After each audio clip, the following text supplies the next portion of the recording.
I said earlier, like you've got to look back on your stuff and be really hard on yourself. Like make a ton of content, but don't just make it and don't look at it. Like you have to look at it and be like, hey, I can improve in this area, this area, this area.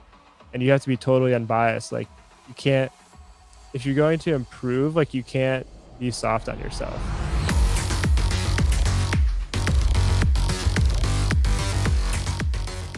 All right, welcome everybody to the first ever episode of the Content Lab podcast. We have a very special guest today. His name is Scott Vander Sloot. He's the senior producer for Froning and CrossFit Mayhem. He also produced and directed the movie Undisputed that you can find on CrossFit Mayhem's YouTube channel. Thank you so much for being here with us. Thanks for having me on. Looking forward to it. Yeah. So, I mean, of course, we want to know more about you. So take us back to where you're from and kind of like tell us your story growing up. How was Yeah. it? Well, so I'm originally from Michigan, and grew up in like Northwest Michigan area, and so my whole life I just loved sports, loved playing sports, talking about sports. So I was like, like when I got to the point I was getting ready to go to college, I was like, you know what I really want to do with my life is like be a broadcaster, like in front of the camera, basically the opposite of what I'm doing now. And so that's actually what I went to college for. I did an internship at a news station. And I did color commentary for a hockey team where I went to school, Division 1 hockey program, traveled around the country with them doing that. And I really thought that's kind of where I wanted my life to take me, was being a broadcaster, being in front of the camera. And it wasn't until my senior year of college. I mean, I had touched, I'd played with cameras like my minor. I was pretty involved with, we took like documentary production classes, studio production, stuff like that. But it just wasn't where my interest was. Um, and so my senior year, our basketball team, we were Division 2 school. We were Division 1 in hockey, but Division 2 and everything else. And we made a run at the national championship in men's basketball. And I was kind of like the only guy documenting the whole thing, and went to the Elite Eight, ended up winning the whole thing. And kind of through that process, I realized my love for kind of this medium was not in front of the camera, but it was behind it. Like I liked it so much. I liked the broadcasting so much, but I realized, I really think where I have a special ability is telling the story in this way, not necessarily through, me being the one speaking about it.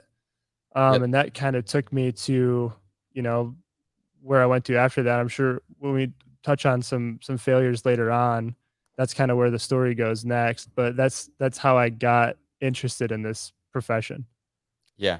Do you have any experience with cameras before then, other than just being in front of it? So we used like I want to say they were FS5s, but so we used some like a little bit of higher end cameras in studio and in like our documentary production class. But other than that, it was like either the lowest end, like Canon, like you can buy it at Walmart, um, DSLR, or like a point and shoot camcorder. Yeah. So I'm guessing, how long did the broadcasting last? Was that the So moment that you decided, okay, this is it, like I'm not gonna do this anymore. I'm gonna pursue something different. So I would say, yeah, it lasted like 2 or 3 years. But kind of that year, like the hockey season finished before the basketball season was done. So during that senior year, I was doing both.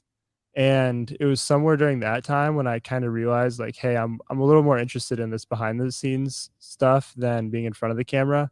Yeah. And like I wasn't bad at being in front of the camera by any means, like in my opinion. We can link some of my old Oh show yeah. reels, like studio reels, and people can make up their mind on that. But I definitely wasn't like as good at it, in my opinion, as what I do now. And so I guess I made the right decision for my interest and for my skill set.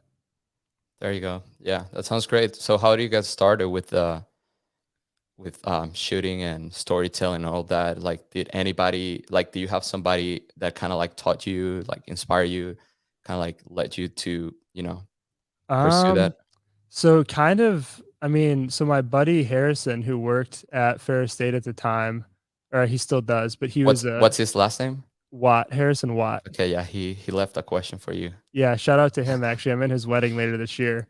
Uh, And he was kind of the guy that, I mean, he's the one that gave me the opportunity for the broadcasting, but he also was the one that kind of pushed me to be creative by not, like, I was just a student at the time, and so he could have been like, "Hey, here's a bunch of restrictions and limitations," but he was like, "Just do your thing and like produce whatever you think is cool, and like hopefully other people do too." And so it was like a big learning process for me. And like where I was from the start of that year to the end of that year was like a huge difference. And I have to give him a lot of credit because he basically gave me freedom to create, and that's how I learned. yeah, so that's one of the things that I actually tell you a lot about this. I really think that you're really good storytelling. Obviously, the way you shoot and the way you edit and all that is it's really good. But the way you approach the storytelling, I mean, people can see it on the undisputed film is just incredible. So I can definitely see how like starting in broadcasting, kind of like just being like in front of the camera, kind of like that led you into just having an idea of like how to approach people, like how people feels comfortable, like in front of a camera and all that. Um, so yeah, tell us about like your first experience just being behind the camera. Like, what was like the first project you remember being like, okay, so this is like I'm gonna start here. Yeah.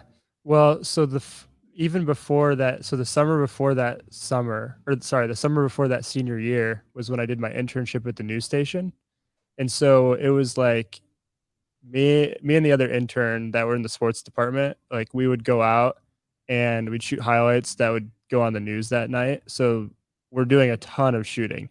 So the only time you got to be in front of the camera was like while we were there. You could do like a basically a demo in front of the camera, but it wasn't going to go anywhere. So you were just making it for your own reel to try to send to jobs. You know what I mean? Or you could sometimes get into the news studio and do that same thing. And so that summer, our director was like, "Hey, I'd like you guys to make 3 to 5 packages." And for those of you that are listening that aren't like, don't know about TV, a package is basically like, a minute to 3-minute story, depending on what it is, involving VO, interview, A-roll, B-roll, all that stuff. And basically me and this other guy, we hammered out like 10 to 12 packages because we were like, we're here. We have, this is what we're doing for our summer. Like we might as well make as much as possible. And so we had access to whether it was stuff we shot or stuff that was shot by, actual full-time members of the station. But we had to like voice it over and include the weave the interview audio in there and that sound and all that stuff. So it's kind of making like news, like sports news packages was kind of where I began. Like that was the first time I ever did any editing. And so like I think a lot of people now, and I don't think there's anything wrong with it, but a lot of people now, just how the world works, like the first thing you're editing is like a hype reel, like you're not even learning like the basics. You're just immediately trying to like see how many overlays and like tight shots and stuff you can combine into a 15-second clip. And like that's cool and that's always going to be around, I think, at this point with like short form. But it's not where my interest is now, and that's not where I started. And I think for me, like how I got my beginning is kind of why I have like the interest I have now, which is telling more long form stories. Yeah, no, that makes a lot of sense. I feel a little bit attacked about the tie shots and the overlays, but not just kidding. So tell us, yeah, I mean, you got started there. Obviously, it wasn't from one day to another. You didn't start creating, awesome edits and reels Absolutely not. and hype videos and all that. So tell us, what were some of like your challenges starting off? Obviously, we see the stuff that you do right now, uh, but take us back to that, like first couple of videos, edits, like kind of like Yeah. struggles that you went through to I like think learn. Yeah, I think the biggest thing when you're starting is like you don't know what you don't know. So like I might not know. a specific effect or technique, and like I don't even know how to look it up, because at this point I was either like our classes, I'd kind of like I feel like surpassed what I was going to learn in class. And so it came down to um basically trying to learn some stuff from YouTube or other places like that. And if I don't know what to look for, then it's hard. So it's a lot of trial and error. Like I think I made the most learning just by getting in reps. Like I'd make a video and look back on it a week later and be like, "Oh wow, that's trash." Like Yeah.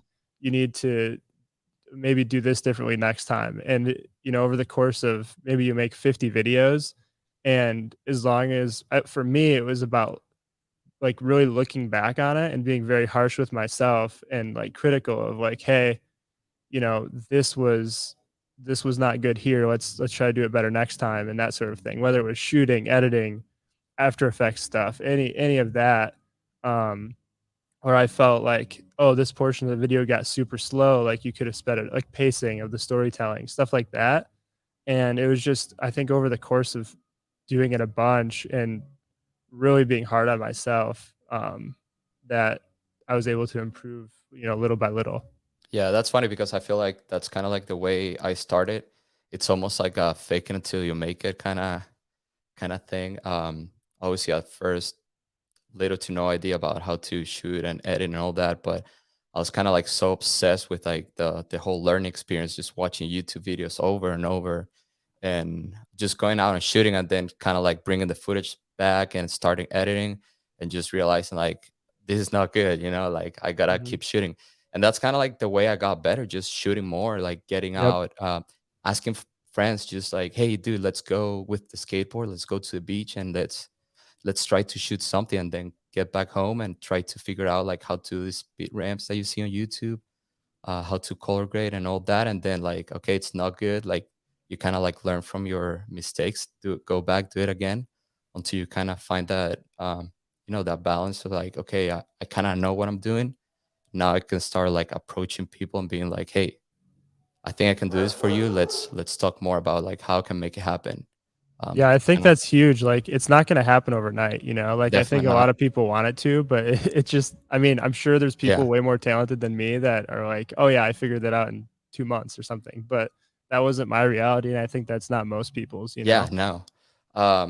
Yeah, no, I get a lot of people asking me. I mean, I've on my biomedia account, I barely post videos. It's mainly photography stuff because that's kind of like how I got more involved in CrossFit. But the whole like video production stuff was kind of like what got me started in media. Like that was like my first passion.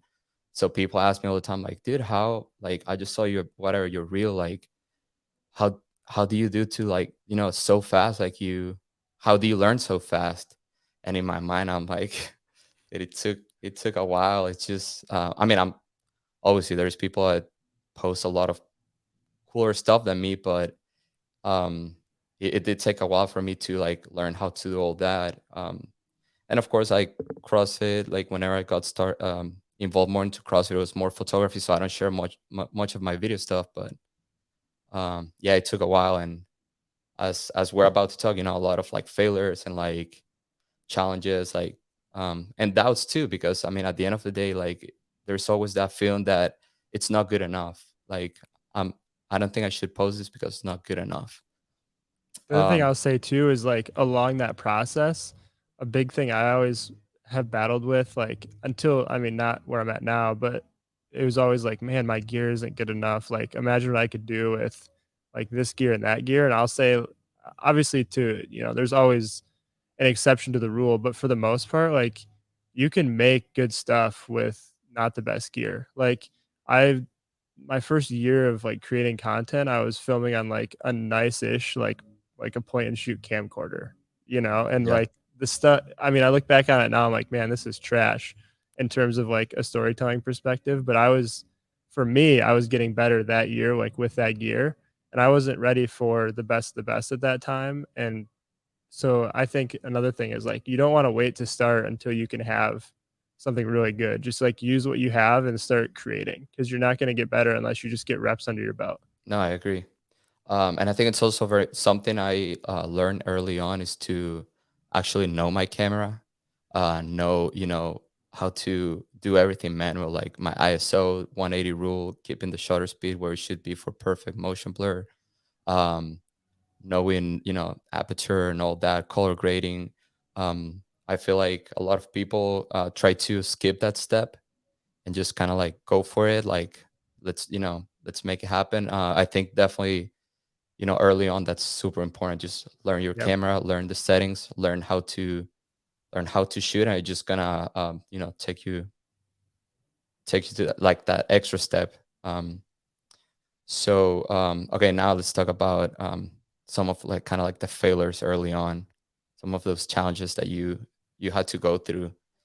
Yeah. It can be, I mean, it can be in the industry, video production, or kind of like in life. Yeah, I would say, I mean, the first big one was I was getting done with college and I was like, all right, like what's the next step for me? I feel like I'm at the time I was like, I'm pretty good at this. Like I have way more work experience than anyone in my program. Like I should definitely be able to find a job out of school. And so, I'm kind of looking for jobs and applying to a bunch of places where, I think I'm a shoe in, and just not hearing back. I mean, I probably applied to 100 places, and just didn't get anything. And so I found the position I ended up finding, I was able to do grad school at the same time. And actually, I kind of even looked into that because one of the jobs I applied for, I guess so for context, I was looking mostly in like professional or, Division One college sports. Like I wanted to work for a Power Five school or a pro team. And that's kind of where I saw myself, working my whole career was in athletics. And so I'm applying for all these jobs and this opportunity came along where I could get my master's degree while I was working.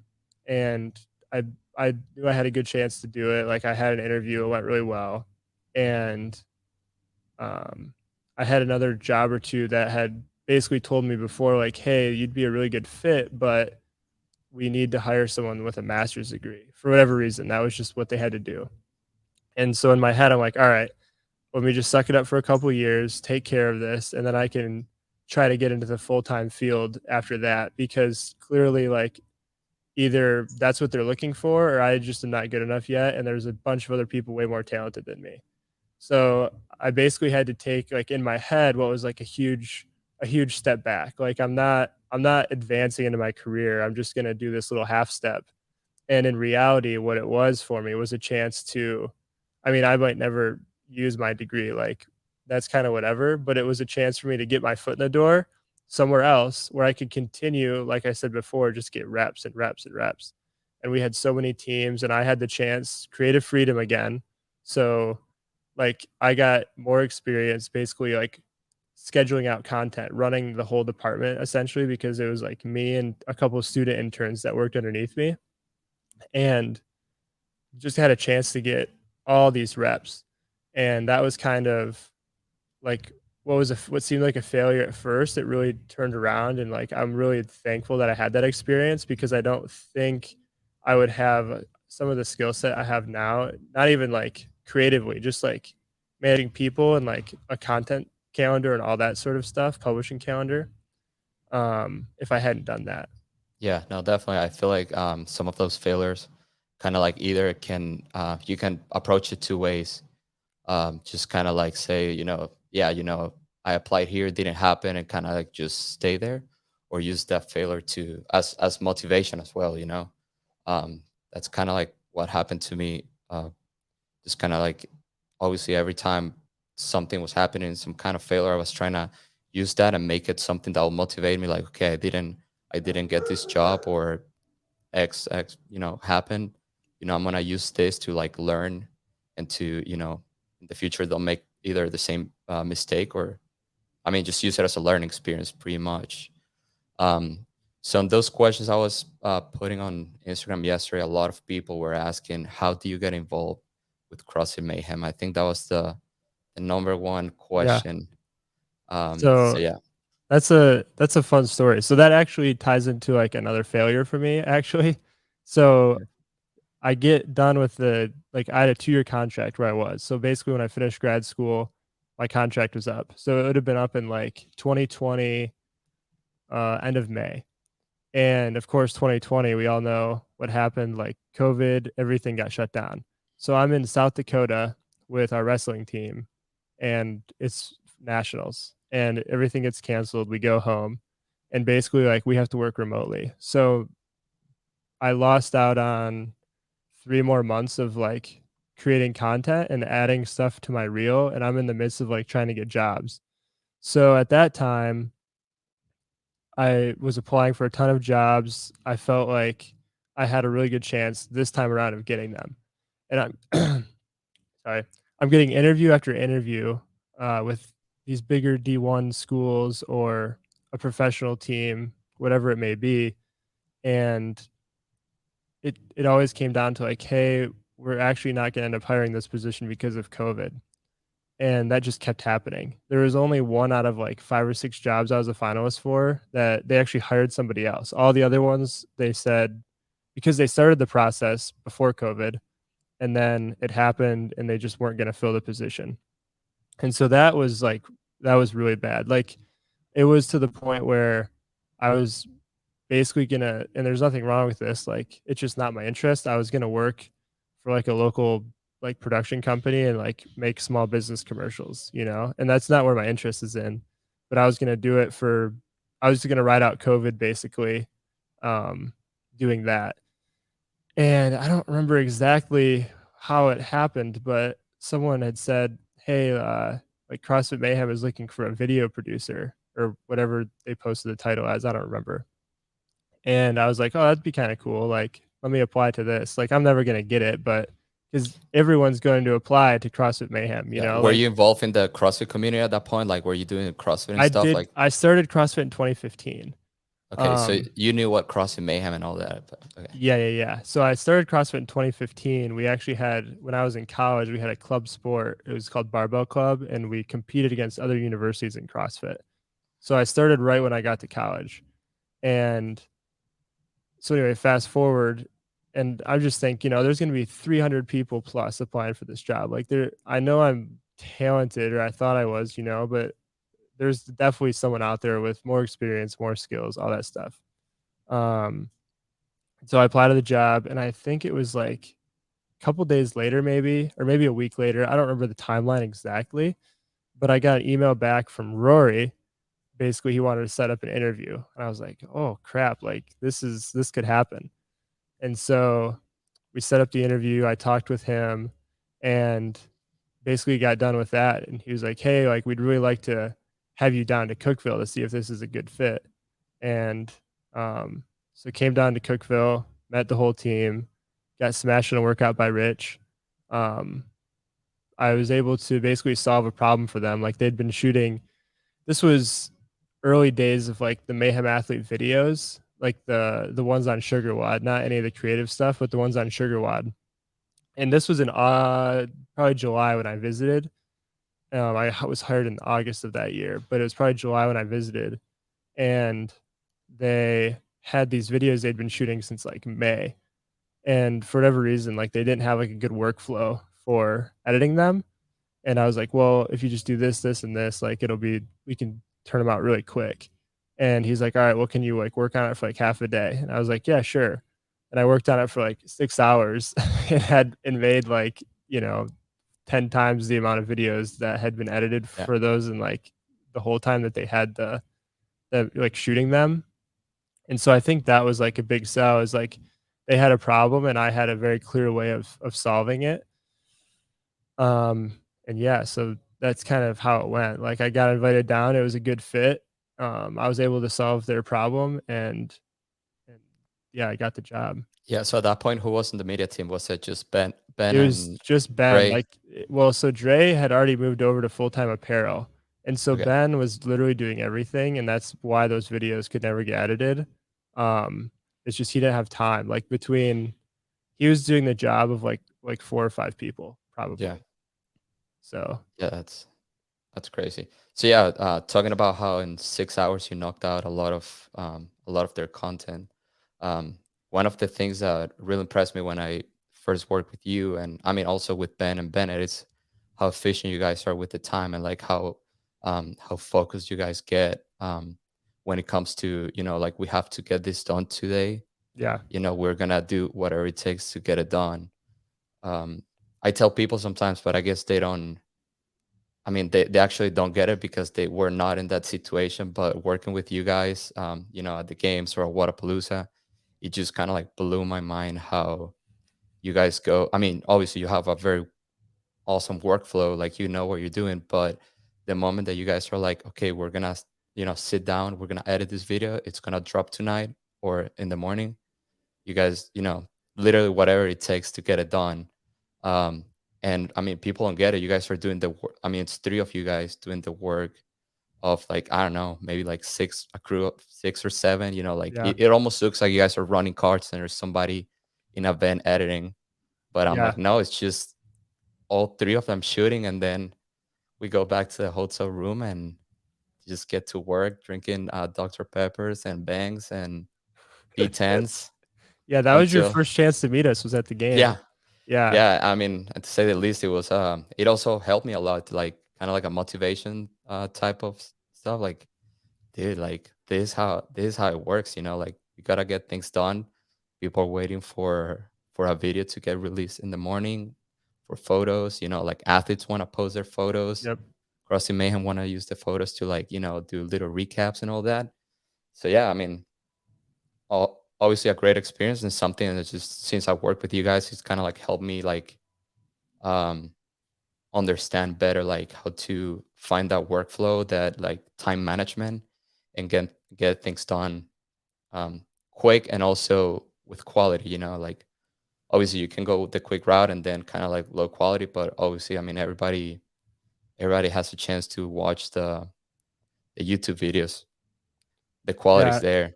The biggest thing for us at those competitions, it's like we're so lucky and like it's an honor for me at least, and I know those guys too, to even have access to the level of athletes we have. Like I'll never take that for granted. Like it makes my job easier when I'm working with the best athletes in the world.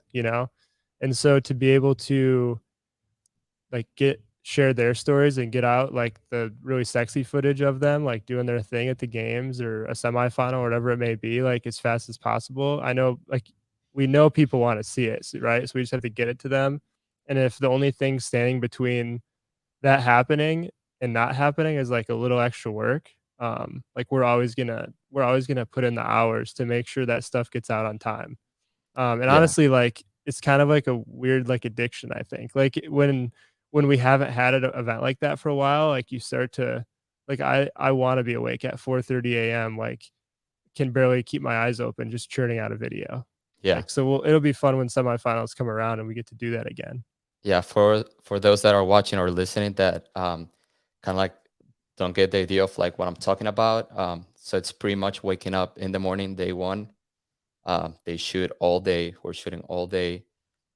Getting back to I mean, we're talking about no eating, maybe a couple of protein bars, Yeah, Wadapalooza, we were drinking, we were not finding food. drinking either a Buffalo Brew coffee or a P10s.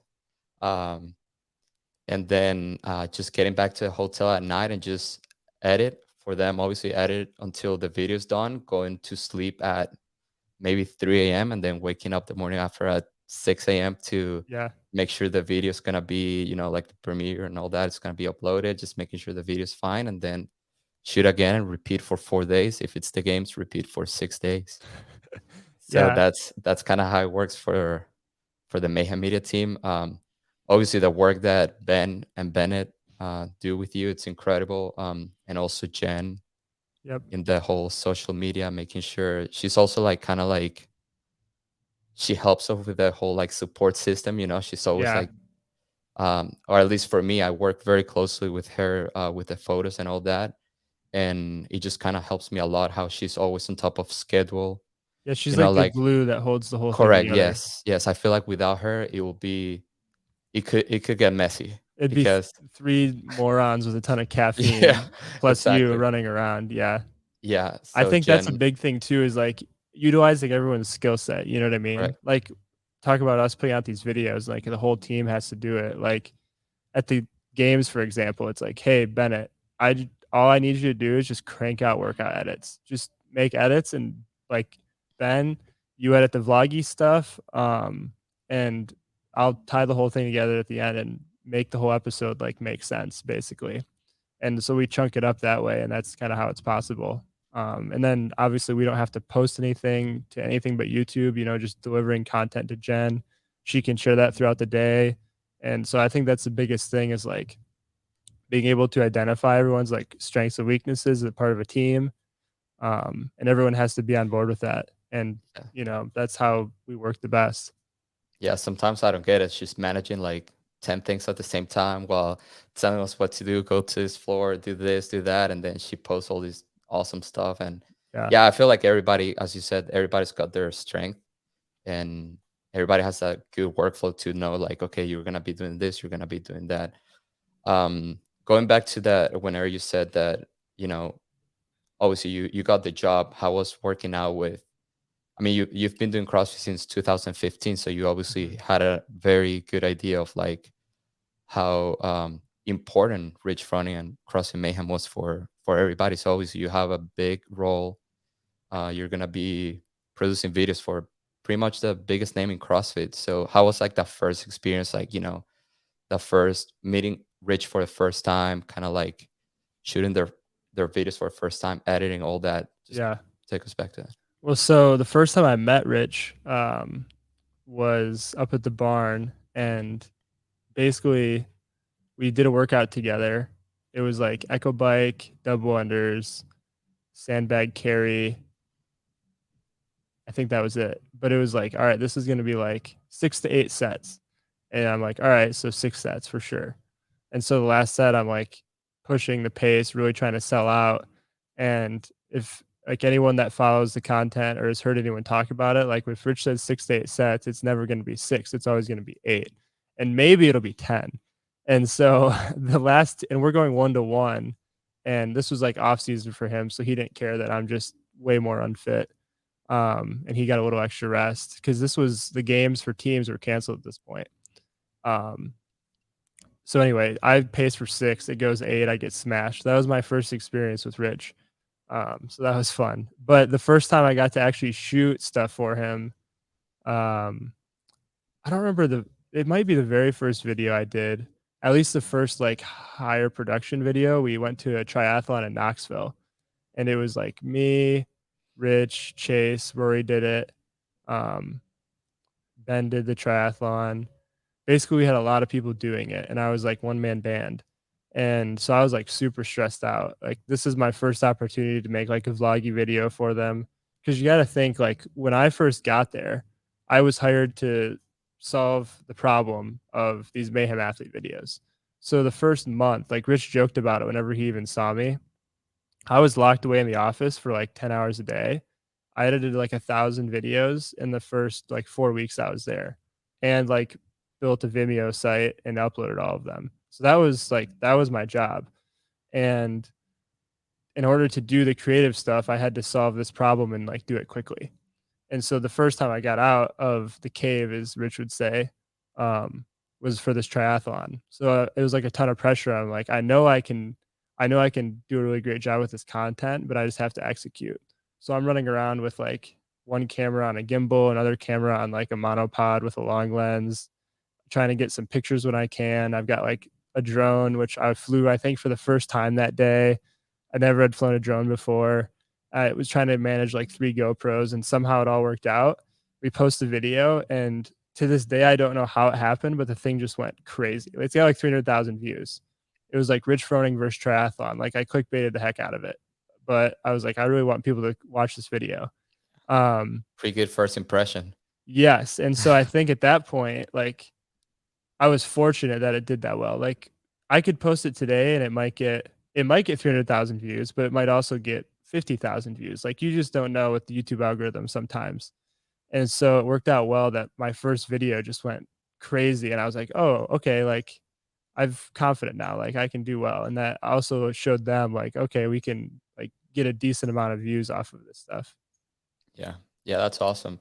Um, I mean, I feel like the just everything in Mayhem, it's been growing a lot even since the first time I worked with you guys, which was last year. I feel like every every month I see new stuff happening. You know, obviously you guys have so many things going on. The uh, Mayhem Mondays and all the athletes videos that you guys do. Now you're doing the day in life. I saw Bailey's day in life this morning actually. Um, but I feel like you guys are finding that that almost like, well, as you said, like the workflow to a point that you guys are knocking out videos.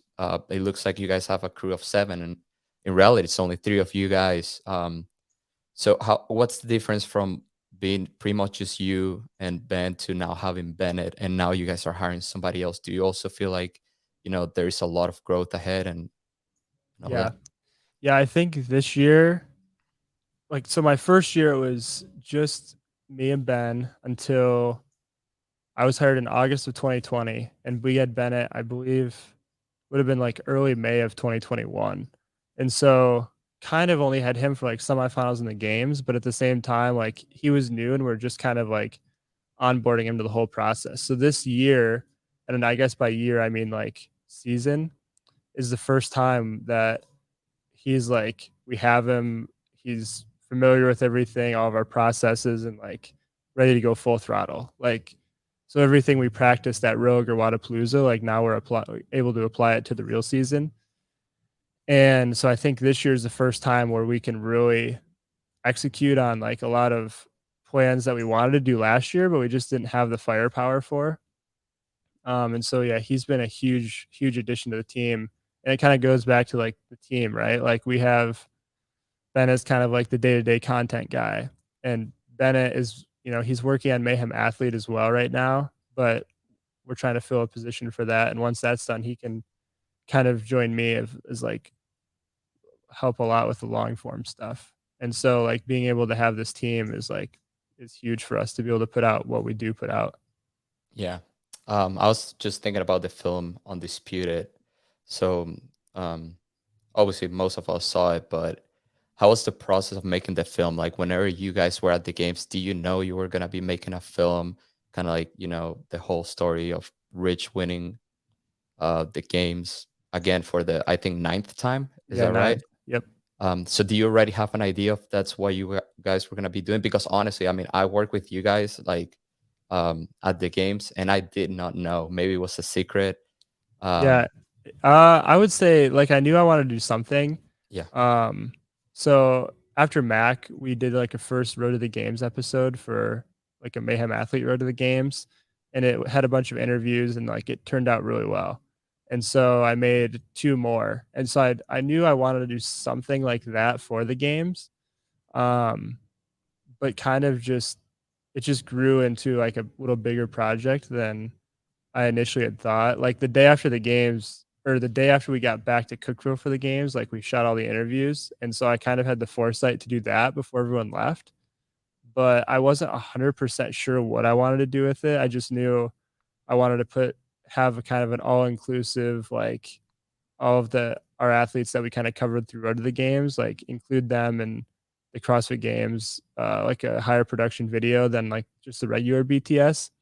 And so we shot those interviews in August, and then they kind of things just got busy, and they kind of I didn't look at them till like October. Yeah, it would have been early October.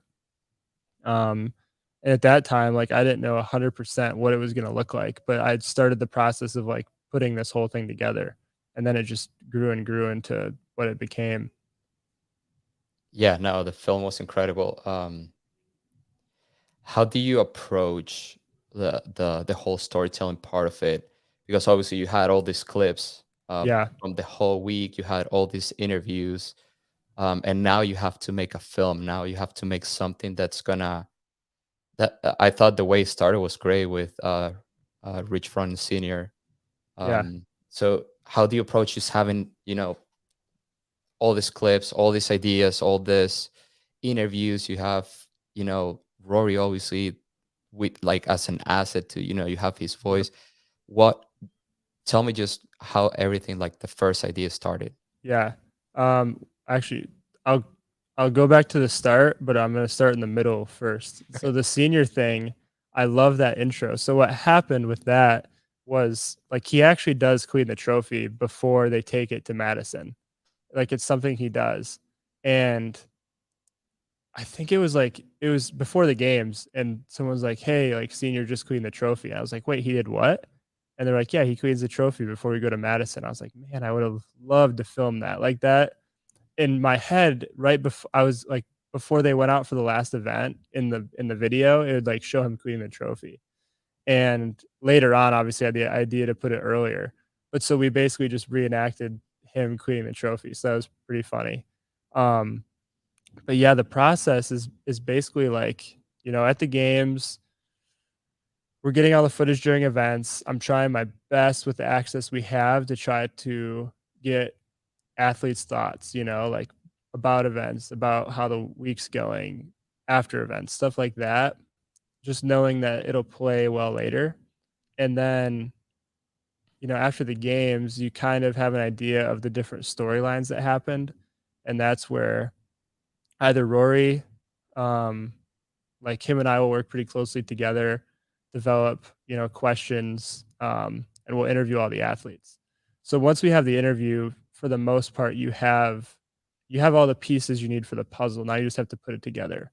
So basically, what I do, this is just my process. I don't know if this is the best, if it's terrible or inefficient, but it works for me. And I use this kind of on the road to the games, and I used it on Undisputed. Is I'll put all my interviews kind of on a timeline, and I've heard like a lot of directors will say like they want to see all their footage 3 times before they even like edit anything. And I don't necessarily do that with the event footage because I kind of know what we have. Like we've already edited it once. But with those interviews, I'm just going over them, like scouring the interviews. Like I want to almost have memorized like everything everyone said because that's the bones of your story. Like for the most part you were there, so you know what you have, like what was shot in Madison, the talking stuff that's going to propel the story along. So then once you have the interviews, then you can kind of frame out the whole thing, like you know where you have really good sound bites on certain events or you might not have as much on certain events, so you can kind of put more effort in, to these certain parts and lengthen them or make them shorter, and that's all important when you pace a video out. But so I'll put all those on a timeline, go through them a few times, and once I know what everyone's talking about, what they've said, basically I just go and start editing like specific events. So I'll just start with event 1, edit the event, um, make sure I can build in like all the audio that comes with it, whether it's like Sean Woodland or whoever talking about it, and have an establishing shot, get into the scene, little workout montage, tie in like people cheering or whatever it is, and then have people finishing. And then I try to put like the recap, like the stuff. I always prioritize the audio that I got on scene. You know what I mean? So it's always, if I have a good soundbite of Sam right after he finishes the event, like the swimming event, and he's wet and out of breath, like I'm going to use that before I use an interview clip. So the interview stuff it's supplemental. You know what I mean? Like it's really good to have and you need it to drive the story, but I'm always going to prioritize like a shot that's happening there and they're sweaty and out of breath and I'm getting like instant emotion because that's what drives the whole story is emotion for me. And And I so think that's one of the the best things that you did on that film was definitely like showing emotions. I mean, it goes from, kind of like obviously this moments of happiness, winning events, moments of kind of like, Sam being sick, and kind of like obviously we know what Sam's capable of doing. So it was a super sad moment to see Sam after event 1. I think he finished second on event 1. Oh, sorry, in event 2 after a swim, and then waking up the day after, kind of like being sick. mhm. And then he goes to, if somebody haven't seen it, I'm sorry, kind of like spoiler alert, but he goes to the point of telling Chase story and kind of like Yeah, his dad and all that, and how that like also inspired the team yeah, to push a little more. So I think that's the whole storytelling part of it was great. If you guys, anybody that's listening or watching this, you haven't seen it, you have to. It's great. yeah. It's I a really think cool story of the 2021 games. I think being able to, I mean, it's like a trust thing too with the athletes. Like they have to, it's really like it's on them to like allow us to do that, you know? So I'm fortunate that we have athletes that, you know, trust us to tell their story in that way. But being able to showcase them like that and show like, because I think without that, you know, you're just like, oh, this is my favorite athlete, surface level, whatever. But being able to show like their emotions, like, yeah, it Yeah, really hurts for Sam to work all these years and he's like, this is my year. I feel amazing. And then something totally out of his control, you know, or Bailey on the clean, like describing this moment of like empowerment where she's like, you know what? yeah, If I miss this queen in front of all these people, like my life isn't going to end tomorrow. Like yeah, it's going to keep going and that doesn't change my life. yeah. Or, you know, Haley at the end saying, I did my best. Like everything went for me. Like I executed perfectly and it just wasn't enough. And like that hurt, you know, for her. So I think having the opportunity to share those in that way is like I definitely don't take that for granted because I know it takes a ton of trust from those athletes, and I Yeah. think that's a huge part of it too. Absolutely. I was actually gonna mention that moment with Bailey, the interview when she kind of like opens up and talks about the like her Yeah, fears about, uh trying to clean a lot of weight in front of a lot of people and kind of like realizing like, I'm gonna be fine. Like I'm trying my best and whatever happens gonna happen. And I feel like that's also as you said, it's important for them to open up, to feel comfortable in front of you guys to share that most people would never like even talk about it, even with friends. Like, just had a bad event and that's it. They kind of like express their feelings. yeah, Um, yeah, no, it was great. How about for this upcoming year?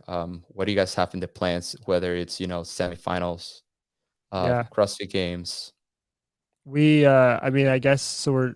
We're taking a blueprint from last year and kind of building it out and revamping it a little bit. So, I mean, we posted a day in the life yesterday with Bailey, and everyone's like in the comments like, "Hey, we want to see more of these. Want to see more of these." Yeah, it So was really good. yeah, and we've got like 10 or 11 of those episodes mapped out before the games. We're gonna try to double down on Road to the Games this year and put out like 5 or 6. And then, like I said last year, like I knew I was gonna do something with the games, but didn't really know what. So this year we know what we're able to produce this year. So going into the games, actually having a plan and like shooting for that purpose, like not just BTS for the quick YouTube videos, but also like, hey, we're gonna put out a little mini doc when this is all said and done. So that'll be cool. That's Just awesome. I having a feel like little, the Yeah, for sure. I feel like the day in lives are gonna be really good. I feel like yeah, Mayhem has so many interesting athletes. Just like Gee, yeah. I feel like that episode's probably gonna His it's episode gonna will be be fun. awesome. I mean, the Yeah, whole goal for those is like we want them to be polished, but a little less intense than like a road to the games or a competition. yeah, of Like truly capture like the day-to-day personality and like the course. essence of the people that we're covering. So Yeah, those will be fun videos where people get to see hopefully a different side of, some of their favorite athletes that they haven't seen before. yeah. Now I'm kind of like thinking in my head like Luke P's episode is probably gonna be awesome. You have so many like We interesting. Yeah, You shoot already? we may or may not be shooting with Luke tomorrow. Okay, So that's that one awesome. will come out before team quarters, so next week sometime. Yeah, I was gonna ask you. Tell me about Roman. Is Yeah, he is he a Mayhem athlete now? he's not a mayhem athlete. So I mean, it's definitely something that could happen in the future, but he basically just came to check it out and he wanted to do quarters here. So he's kind of just here for an undetermined amount of time. He just wants to be a part of the crew and like hang out and train. So I mean, he's doing all the programming, like whatever Rich says for the day, everyone's doing, like he's in on that. And so he's following the Mayhem athlete stuff. Yeah, he's not like officially a Mayhem athlete or anything. He's just honorary member of the crew right now. Yeah. I mean, it kind of makes sense in my mind. The quarterfinals, like positions, kind of like tell you what the programming does. I mean, you see Yeah. Haley finishing up there, Page Powers, Yep. finishing top 20.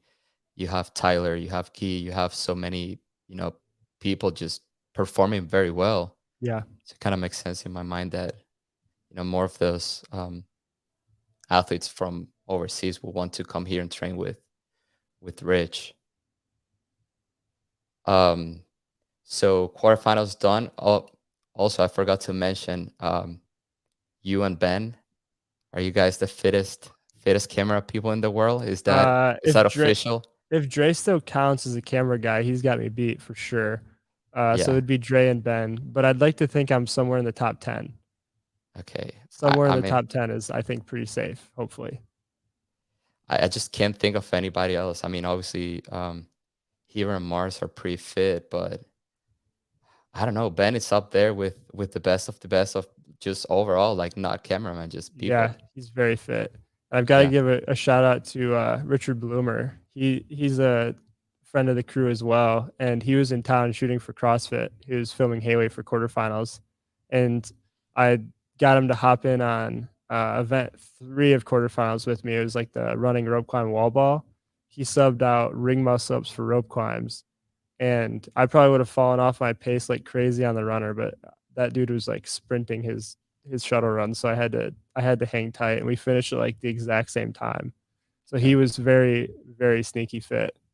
That's awesome. Talk about Richard. It might be a good idea to have him on the next episode, Yeah, yeah, maybe. yeah, All right. So let's go ahead and if you have anything else to share before we jump into some of the questions that some of the people ask. I mean, we can always go back to, and probably some of these questions are gonna lead to, yeah, more yeah. Let's do topics. it.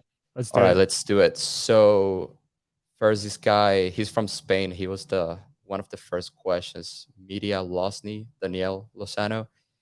He asked, "What do you think of the CrossFit content creation at the national and international level?" So I'm guessing he means like of, like the content Yeah, that people are posting, not only here in the United States but also internationally. yeah. I mean, I think it's pretty strong. I mean, even internationally, like you see a ton of the international athletes covered really well. Like the Aussies, for example, I feel like, forgive me if I don't, what Whiskey Beth or whatever his handle is on Oh yeah, Instagram. Vikey. I don't want to mess it up, but that dude, he puts out amazing stuff. I'd like to say first off, and second, Yeah, it's like I don't know if all the Aussies live within like 20 minutes of each other, but somehow he's everywhere. Like that guy is yeah, covering everyone in everywhere. Australia. Um, and then obviously you've got like Josie over in Europe, and he's also seems to be everywhere. I don't get it. Josie Yeah, is everywhere. so I think it's definitely like the content is only gonna get better, like as CrossFit continues to age and like people come up in the space, like it's just gonna keep getting better. Yeah, and I feel like it's also a very attractive sport for people to, create content to. You get, but bunch of fit people Yep. working out for time and doing this like almost like superhuman things. So Yeah, obviously, absolutely. yeah. Yeah, talking about the international content creation, I think it's incredible how there's a lot of talent everywhere, and you see all this awesome content. Spain. I met some people from Spain in at Wadapalooza, and their content is incredible, and everybody's just willing to learn from each other and like support and all that. So I think, I mean, in my opinion, it's awesome what CrossFit is, like the whole CrossFit content creation industry is doing. Uh, Absolutely. Yeah. All right. So, okay. So this question, it was, yeah, how do you get involved in media team? Next one. Okay. So Ashley C Media, she's asking for tips for someone that's just getting started into the business side of photography or videography. Yeah. Um, I mean, I think kind of what we talked about earlier, right? Like I think use it's a little different if you're a freelancer, I think. Like you've got to have a certain level of gear to like get jobs probably. But use what you have and create a ton of content. Like just crank out anything you and it's not I guess when I say that too, like I said earlier, like you've got to look back on your stuff and be really hard on yourself. Like make a ton of content, but don't just make it and don't look at it. Like you have to look at it and be like, "Hey, I can improve in this area, this area, this area." And you have to be totally unbiased. Like you can't if you're going to improve, like you can't be soft on yourself. Yeah. As bad as that sounds, like you really do have to be be hard on yourself and say like, I can improve in these areas and continue to just work like that, you know, like make a lot of content and look back on it and improve from what you did poorly. Yeah, no, I agree. And something that helped me a lot personally was finding somebody that would be willing to, check somebody that's a lot more established and that has a lot more experience to kind of like be almost like a mentor, kind of like, hey, Yeah. check this out and just get as much feedback as possible. I mean, they Mhm. know what it takes. So that really helped me out a lot and just trying to, almost like a sponge, just try to get as much information as possible and then apply it to the next gig. Yeah, that's huge too. Like if you can find someone that can help you along the way, like that is Yeah. major. Whether you're just asking them questions or actually working with them Yeah. on a job. That's Yeah. And big. something I realized in our industries that people are willing to help a lot. Mhm. Um, I feel like there's no need to be, kind of like selfish about sharing your knowledge and your thoughts because at the end of the day, like you help me, I'm gonna help you, and Yeah. we're just gonna there shouldn't be any kind of like rivalry. It's pretty much just kind of like we all help each other. And in this industry, I feel like that there's a lot of that. Like we kind of like help each other and like we grow together, and then from there, at the end of the day, like we're gonna be successful in our ways. 100%. Yeah. Okay. Let's go through more questions. JRO Films ask, "What's your favorite setup, camera and lens when shooting a big CrossFit competition?" Mm. My favorite setup is probably what we had at the games last year for me. So we shoot on Blackmagic Ursa Mini Pros, and that's the best camera I've ever been able to work with. I've never shot on Reds or anything. I'm assuming those would probably be my favorite if I had. Um, but yeah, shooting on those, and then usually, so this is kind of goes back to being a part of a team. But I liked being on the 70 to 200 um, during the events. If it's not like at the games, I'm usually on something a little wider, so like a 24 to 70 or like 16 to 35. But at the games, you're just so far away, you don't really have a choice. And so the 70 to 200 was good for me because I could get tights even at like North Park or the Coliseum, but it was like lightweight enough to where I was able to move around and do some storytelling as well. I think this year if I get my way, we might be able to have like a 25 to 250 like Cine Servo or something like that that we rent, and that thing is for sure gonna take the cake for my favorite setup. Um, Nice. but right now, yeah, just the basic 70 to 200. Never can go wrong with that guy. You're right. All right. Deep Well Athletics asks, "Tips for making workout videos interesting for affiliate marketing or member highlights." So I'm Yeah. guessing, I mean, you do that a lot, so it'll Yeah. be a good question for you to answer.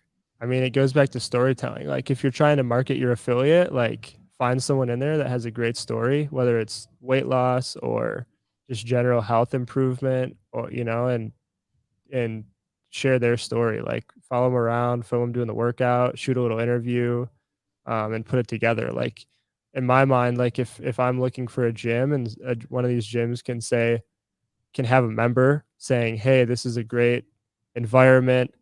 I've lost 25 pounds. You know, my life is better because I'm going here." Like you can't get anything more than that. Like I think to me that's gonna sell better than trying to make a hype reel about your members. Like actually tell someone's story or multiple members' stories and share those. Good good answer. I mean, you you definitely know more than me when it comes to that topic, so I'll just leave it to that. I'm gonna ask you some rapid fire questions.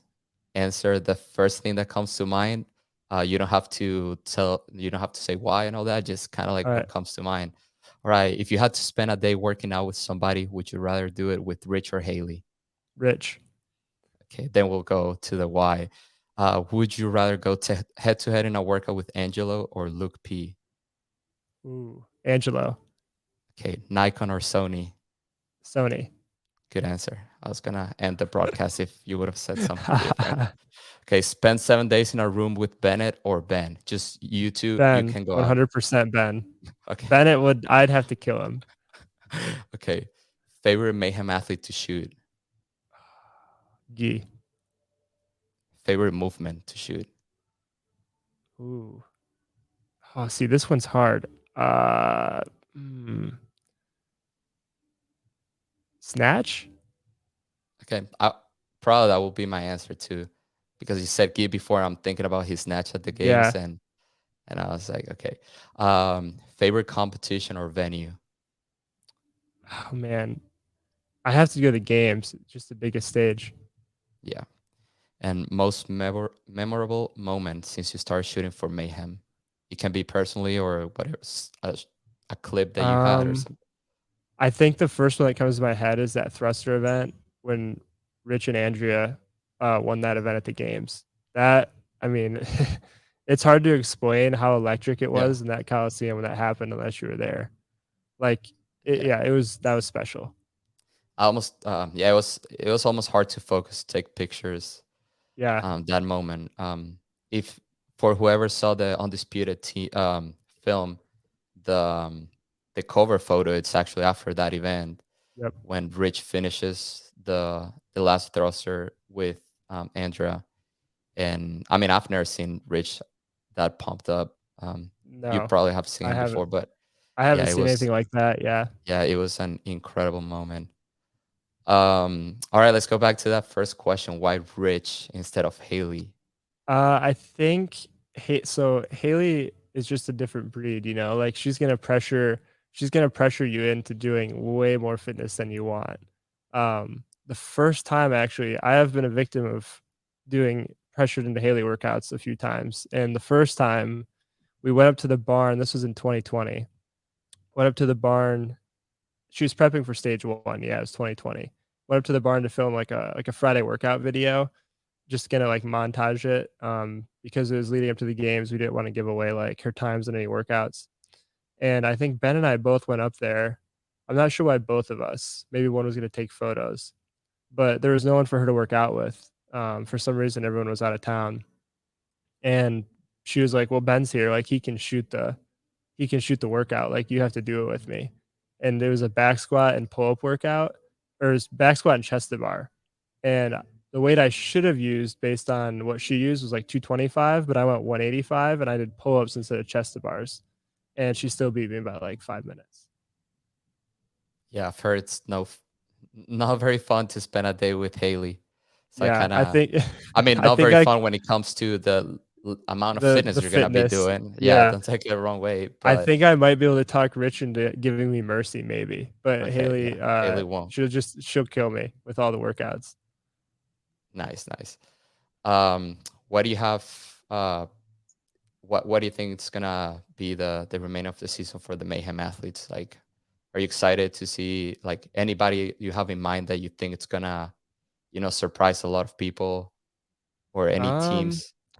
Man, I'm excited for everyone. Like it's really cool having the opportunity with so many of them in town now, like getting to see their day to day and like really in person, like how much work they put in. Like we get I mean, it happened last year too, and just like all these people are like they're my friend, like really close friends now, you know. So getting to see them display their hard work on the biggest stage, you know, at semifinals in the games is like it's cool to have a personal investment like that.